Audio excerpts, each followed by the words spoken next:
जय हिंद बच्चों, मैं चंद्र कुमार शर्मा एक बार फिर से जिला शिक्षा विभाग के इस ऑनलाइन प्लेटफॉर्म में आपका फिर से स्वागत है।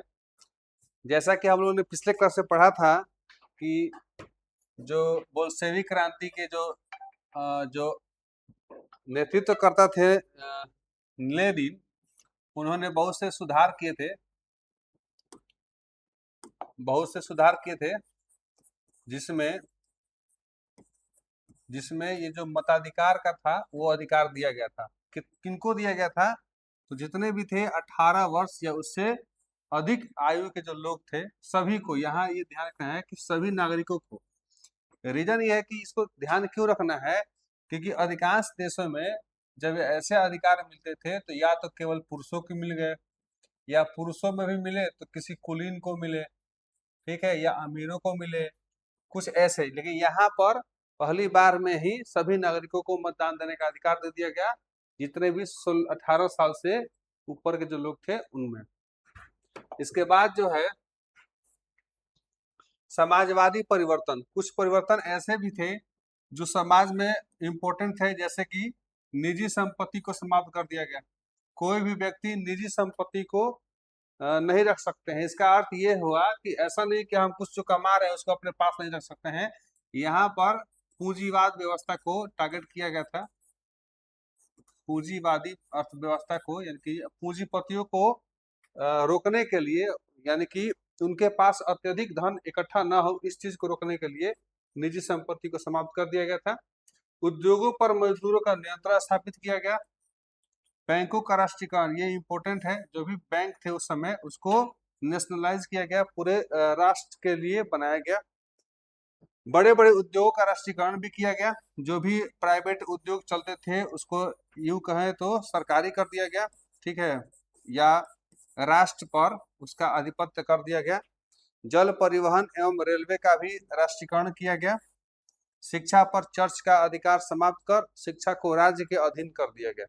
यानी ये जितने भी कार्य हुए हैं वो सभी के सभी क्या है? समाजवादी परिवर्तन। आप जानते हैं कि समाजवादी में होता क्या है कि जितने भी चीजें आप हमने देखा है इन सभी पर नियंत्रण किसका हो जाता है? नियंत्रण जो है वह राष्ट्र का हो जाता है। तो जो कुछ प्राइवेट था या जो कुछ पूंजीपतियों का था, उन सभी को लेकर उनका नियंत्रण राष्ट्र के अंतर्गत कर दिया गया। ये बहुत बड़ी परिवर्तन किया गया था, ठीक है। इसके आगे आते हैं, कुछ चीजें और बदली समय के साथ। जो बोल्शेविक क्रांति के जो लोग थे, बोल्शेविक जो पार्टी थी, उसमें भी कुछ परिवर्तन किया गया। इसमें इन्होंने क्या किया कि अपने जो ध्वज है, जो फ्लैग है, उसमें परिवर्तन किए। देखें, बोल्शेविक दल का नाम बदलकर साम्यवादी दल यानी कम्युनिस्ट पार्टी रख दिया गया। ये इंपॉर्टेंट है। ये जो आज साम्यवादी दल हम लोग सुनते हैं, कम्युनिस्ट पार्टी, वो पहले क्या नाम से जानते थे? बोल्शेविक दल के नाम से। तो पहला परिवर्तन तो ये किए कि इन लोगों ने अपना नाम बदल दिया, और नाम बदल के रख दिया साम्यवादी दल। उसके बाद लाल रंग का राष्ट्रीय ध्वज को अपना लिया।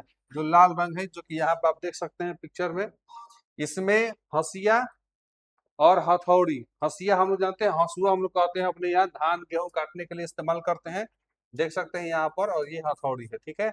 इसको मिलाकर और रेड फ्लैग को अपना लिया गया। यह ध्वज आगे चलकर साम्यवाद का प्रतीक बन गया, ठीक है।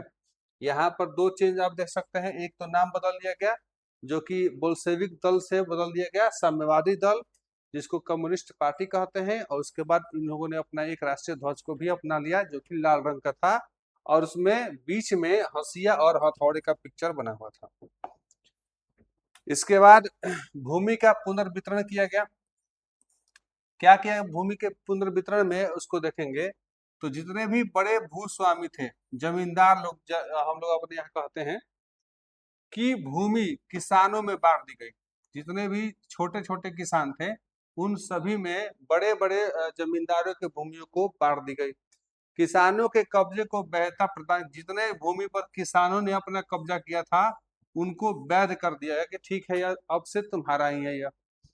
इसके बाद समाजवादियों ने इसकी आलोचना की, क्योंकि समाजवादी व्यवस्था में भूमि पर राज्य का नियंत्रण माना गया। बस इस लाइन का उन लोगों ने क्या किया था, आलोचना की गई थी, क्योंकि हम जानते हैं कि जितने भी समाजवादी व्यवस्था है वो किसी एक व्यक्ति का आधिपत्य नहीं माना जाएगा। तो ये लाइन के लिए उन लोगों ने आलोचना किया गया था कि भाई जो किसान है उनको भी वैता नहीं देनी चाहिए थी। इसके बाद लेनिन ने कुछ तर्क दिया था कि किसान बहुमत में थे, ठीक है, जबकि बोल्शेविक अल्पमत में थे, इसलिए यह बात मानना ज्यादा जरूरी था लेनिन के तर्क के अनुसार। ठीक है, तो ये बहुत इंपोर्टेंट परिवर्तन उस समय किए जा रहे थे। इसके बाद कुछ युद्ध से संबंधित साम्यवाद हुआ। क्या हुआ? तो कारखानों पर राज्य का नियंत्रण स्थापित कर दिया गया। जितने भी कारखाने थे उन सभी पर राज्य का नियंत्रण स्थापित किया गया। तकनीकी विशेषज्ञों एवं मजदूरों की सहायता से उत्पादन कराया गया। किसानों पर नियंत्रण लगाया गया। किसानों से जबरन, ये प्रॉब्लम कर दिया। लेनिन के सारे जो किए धरे थे वो सभी के सभी बर्बाद हो गए। ठीक है, बस ये जो कुछ चीज नियम थे उसके वजह से कि किसानों से जबरन अनाज की वसूली की गई, जबरन। श्रमिक हड़तालों पर प्रतिबंध लगा दिए गए। ये चीजें कुछ ऐसी हो गई सुधार करते करते जिससे सारा जो किया जा रहा था लेनिन का, जो भी उन्होंने अच्छे अच्छे सुधार किए थे, वो सभी पर पानी फिर गया एक तरह से। उनका भी विरोध होना शुरू हो गया। जो युद्धकालीन, जो अभी हम लोगों ने पीछे पढ़ा था कि समाजवाद का जो किया गया था परिवर्तन, उसके क्या परिणाम निकले, यहाँ आप इसको देखिए। किसानों ने अनाज जलाना शुरू कर दिया, क्योंकि अभी हम लोगों ने पीछे पढ़ा था कि किसानों पर जबरन अनाज की वसूली की गई थी। इससे वह नाराज होकर किसानों ने अपना अनाज ही जलाना शुरू कर दिया, जिसकी वजह से उत्पादन में भारी गिरावट आई, क्योंकि श्रमिक भी हड़ताल पे चले गए। इसकी दोनों वजह से भूखमरी की स्थिति उत्पन्न हो गई वहां पर। लाखों लोग भूख और प्यास से मरने लगे और क्रांति विरोधी नारे यहाँ पर फिर से सुनाई देने लगे। तो लेनिन ने बहुत अच्छा काम किया था अपने रूस के शासन को, व्यवस्था को बनाए रखने के लिए, लेकिन कुछ कदम ऐसे हो गए जिनके वजह से प्रॉब्लम्स फिर से खड़ी हो गई, फिर से क्रांति विरोधी नारे उठने लगे। तब लेनिन को ऐसा महसूस हुआ कि नहीं, जो भी नियम है, जो भी परिवर्तन किए गए हैं, उसमें फिर से थोड़ी सी परिवर्तन करने की आवश्यकता है। और यही कारण है कि एक नई आर्थिक नीति NEP 1921, नई आर्थिक नीति को अपनाना पड़ा लेनिन को। ठीक है, तो ये एग्जामिनेशन के लिए इम्पोर्टेंट है। क्वेश्चन ये आता है कि नई आर्थिक नीति कब लाई गई थी, या नई आर्थिक नीति किसके द्वारा लाई गई थी। 1921 में लेनिन ने इस आर्थिक नीति को लागू की थी। तो यहाँ पर आपको डेट याद रखना है कि 1921 में नई आर्थिक नीति लाई गई थी। इसका उद्देश्य था कि युद्धकालीन साम्यवाद की विफलता दूर करना, उत्पादन को बढ़ाना और अर्थव्यवस्था को पुनर्जीवित करना।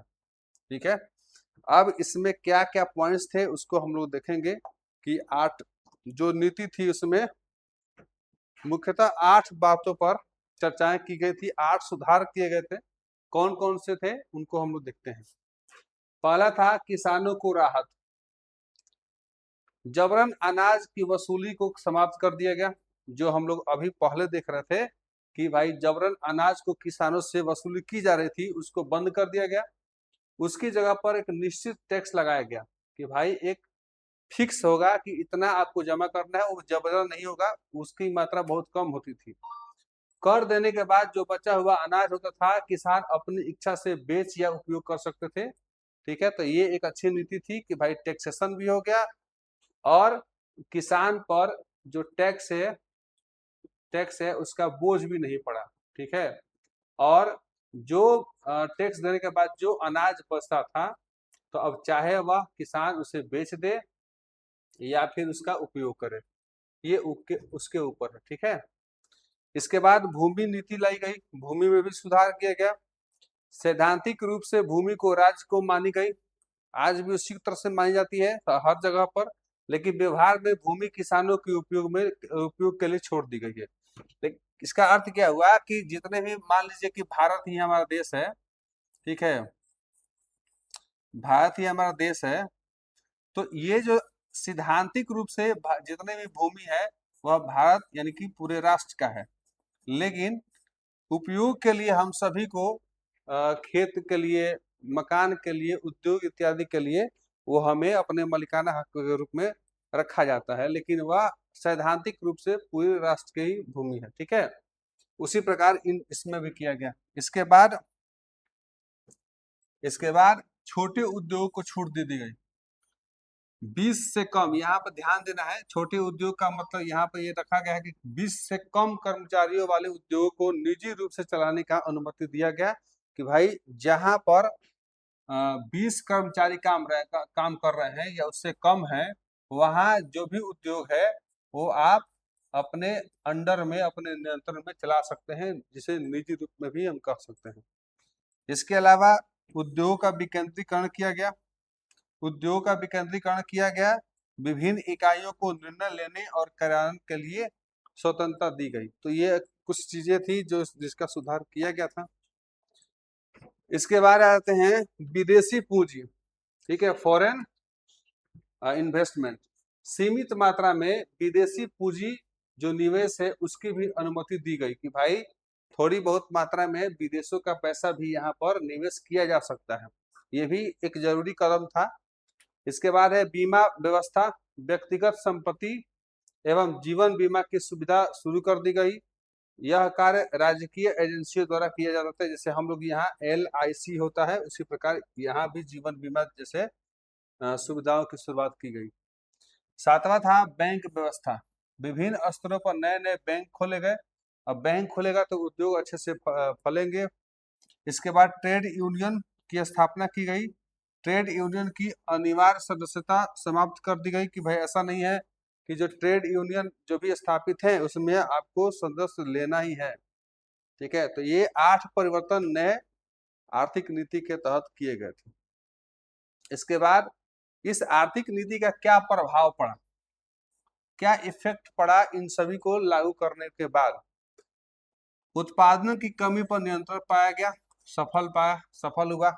जो भी उत्पादन की कमी हुई थी उसमें क्या नियंत्रण पाया गया। इसके बाद है कृषि उत्पादन में वृद्धि हो गई, यह भी सफल हुआ। औद्योगिक उत्पादन में भी उल्लेखनीय वृद्धि हुई, यह भी सफल हुए। और इसके बाद लेनिन ने एक बात कही थी कि 3 कदम आगे बढ़कर 1 कदम पीछे हटना भी 2 कदम आगे रहने के ही समान है। रीजन क्या था कि इनके नीतियों के वजह से इनकी आलोचना की गई थी। ठीक है, लेनिन की आलोचना की गई थी और उसी आलोचना के विरोध में उन्होंने कहा था कि ठीक है, 3 कदम आगे बढ़कर 1 कदम भले ही पीछे हट गए, लेकिन फिर भी हमने 2 कदम आगे ही बढ़ा है। इसका मतलब ये हुआ कि ये जो सुधार हुए हैं इसमें बहुत सारी कुछ कमियां थी, लेकिन उस कमियों के बावजूद भी हम आगे बढ़े हैं, ये उनका तर्क था। ठीक है, इसके बाद लेनिन की मृत्यु हो जाती है और उसके उत्तराधिकारी के लिए लड़ाई फिर से छिड़ जाती है कि जब लेनिन मर गए तो उसके बाद कौन सा शासक बनेगा, कौन सा नेतृत्व करेगा।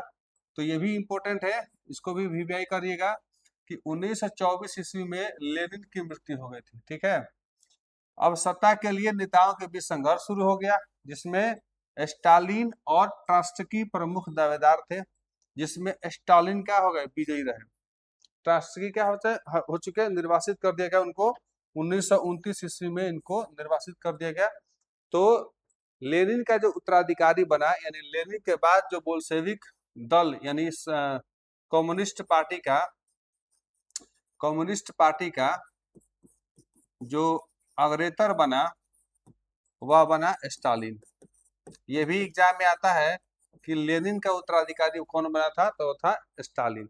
लेकिन स्टालिन लेनिन जैसा नहीं था। आगे देखेंगे, स्टालिन एक तानाशाह था और उसने अपने तानाशाही को किया, लेकिन इसके भी कुछ अपने फायदे हैं।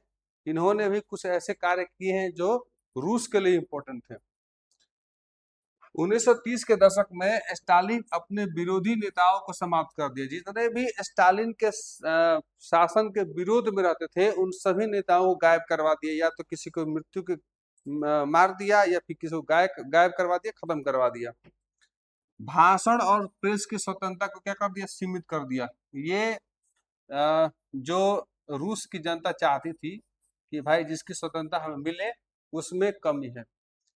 किसी भी लोकतांत्रिक या वैसे जगह पर जहाँ लोगों का शासन हो, लोगों को केंद्रित मानकर ही शासन किया जा रहा हो, वहां पर भाषण और प्रेस की स्वतंत्रता सीमित कर देना ये थोड़ा सा दिक्कत की बात है, तो इसने कर दिया। इसके बाद पार्टी के भीतर मतभेद को सहन नहीं किया गया, जो भी मतभेद हो रहा था उसको सहन नहीं किया, उसको तुरंत उसको डील आउट कर देता था उसमें। स्टालिन 1953 ईस्वी तक सोवियत संघ का प्रमुख बना रहा। इसके कुछ नकारात्मक प्रभाव थे, वो क्या थे कि समाजवाद के मानवीय आदर्शों का नुकसान पहुंचाया। जो भी अभी तक समाजवाद को लेकर रूस चल रहा था, उसके जो आदर्श थे उसमें नुकसान पहुंचा। कला और साहित्य की स्वतंत्रता प्रभावित हो गई। प्रेस और अभिव्यक्ति की स्वतंत्रता पर भी नियंत्रण बढ़ गया, ये इसका नकारात्मक प्रभाव पड़ा था। तो कुल मिलाकर स्टालिन क्या था, एक तानाशाह था। लेकिन इसकी कुछ उपलब्धियां भी हैं, स्टालिन की कुछ उपलब्धियां भी हैं। क्या है? 3 पंचवर्षीय योजनाएं लागू की इसने, ठीक है। कितने? 3 पंचवर्षीय योजनाएं। अब पंचवर्षीय का मतलब क्या होता है? 5 वर्ष का। तो एक ऐसा योजना जो 5 वर्ष का हो, ठीक है, वैसे इसने 3 लगवाए।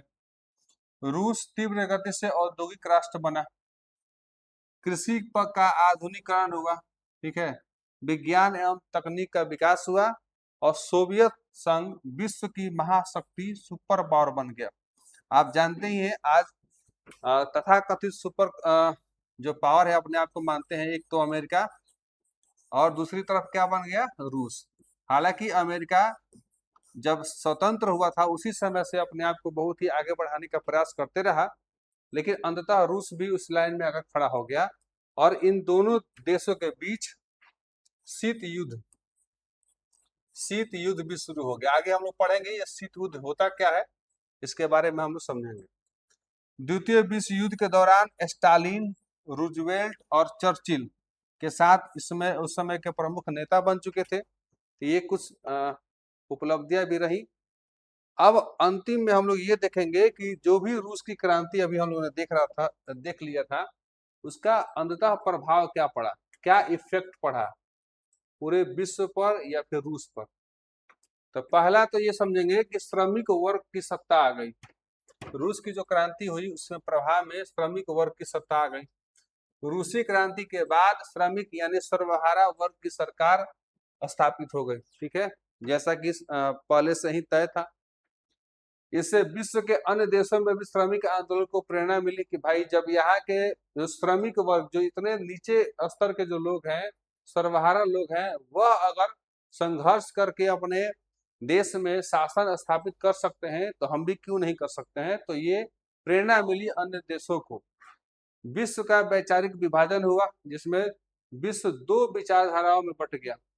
पहला बना समाजवादी गुट या साम्यवादी गुट और दूसरा बना पूंजीवादी गुट, ठीक है।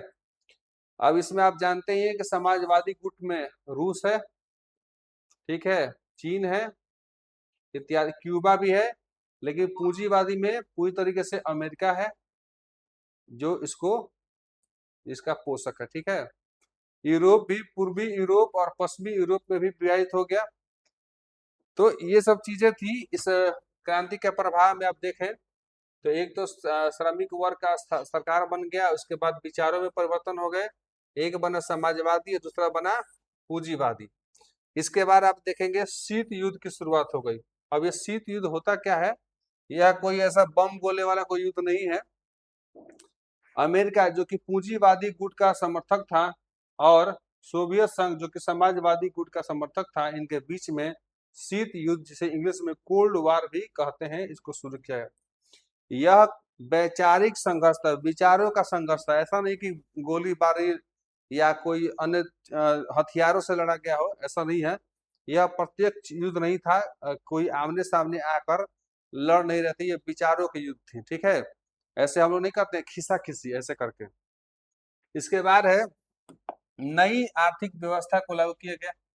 रूसी क्रांति के बाद एक नई आर्थिक प्रणाली को विकसित किया गया। कई पूंजीवादी देशों ने भी समय के साथ इसमें सुधार और परिवर्तन अपनाए। इसके बाद उपनिवेशवाद विरोधी आंदोलन को प्रेरणा मिली। एशिया और अफ्रीका के स्वतंत्रता आंदोलन को प्रोत्साहित मिला। सोवियत संघ ने अनेक राष्ट्रीय आंदोलन को वैचारिक समर्थन भी दिया। यानी कि जितने भी देशों ने, जैसे ब्रिटेन ने हमारे देश भारत पर कब्जा किया था, यानी उपनिवेश बनाया था, तो इस पर भी दबाव आने शुरू हो गए। इसमें भी विभिन्न तरह के आंदोलन और तेज होने लगे कि भाई ऐसा नहीं है। तो ये था रूस की क्रांति और उसका प्रभाव। अंत में यहाँ पर देखेंगे मिखाइल गोर्बाचेव। यहाँ नाम याद रखिएगा, हालांकि एग्जाम में सवाल अभी तक आया नहीं है, लेकिन फिर भी मिखाइल गोर्बाचेव जो कि 1985 में सोवियत संघ, यहाँ रूस नहीं बोलना है, सोवियत संघ के राष्ट्रपति बन गए। ठीक है, जो पेरेस्ट्रोइका जिसे पुनर्गठन और खुलापन की नीति को इन्होंने लागू किया गया था कि भाई जैसे नॉर्मल देश है वैसे एकदम पूरी तरीके से ओपनली चलेगा, उदारवादी और अन्य तरह के चीजों को, जिससे खुलापन देश में आ सके, कोई भी देश के लोग यहाँ आकर निवेश कर सके, हर तरह की चीजों को दिया गया जिससे देश आगे बढ़े। इसके बाद सोवियत संघ का विघटन हो गया, यानी सोवियत जो संघ था जिसे हम लोग यूएसएसआर कहते हैं, यूएसएसआर करते हैं, जो कि उस समय 15 देशों में विघटित हो गया। ठीक है, वो हुआ कब था? दिसंबर 1991 में। ये एग्जाम में वीवीआई है, एग्जाम में सवाल आता है कि सोवियत संघ का विघटन कब हो गया, तो ये है दिसंबर 1991 में। इसके बाद 1975 में ही संयुक्त राष्ट्र द्वारा 8 मार्च को अंतर्राष्ट्रीय महिला दिवस मनाने की भी घोषणा कर दी गई। ठीक है, तो कब की गई थी? 1975 में। तो ये सब था जो हम लोग का चैप्टर था, चैप्टर समाप्त हो गया। ठीक है, हम लोगों ने इसमें क्या क्या देख लिया है? एक था समाजवाद की अवधारणा, ठीक है, और पढ़े थे साम्यवाद की अवधारणा। ठीक है, इसके बाद इस दोनों को लाने में प्रमुखता से कौन काम किया था? Karl Marx. और इनके जीवनी के बारे में, रूसी क्रांति के बारे में, रूसी क्रांति दो हुई थी, एक हुई थी फरवरी की, एक हुई थी अक्टूबर की। इसके बाद कैलेंडर इत्यादि बहुत सी चीजों को देखे थे, कारणों को देखे थे। आज के क्लास में बस इतना ही, क्योंकि नेक्स्ट क्लास में आज चौथा पार्ट है, 5वें पार्ट में हम लोग इसी चैप्टर के एमसीक्यू क्वेश्चन को लेकर आएंगे, जो कि वीवीआई होगा, और जो भी प्रीवियस ईयर क्वेश्चन है और जो इम्पोर्टेंट क्वेश्चन है उसको हम लेकर आएंगे। ठीक है, तब तक के लिए आप भी मन लगा के पढ़ते रहिए, हंसते रहिए, मुस्कुराते रहिए और अपने माता पिता का सेवा कीजिए। ठीक है।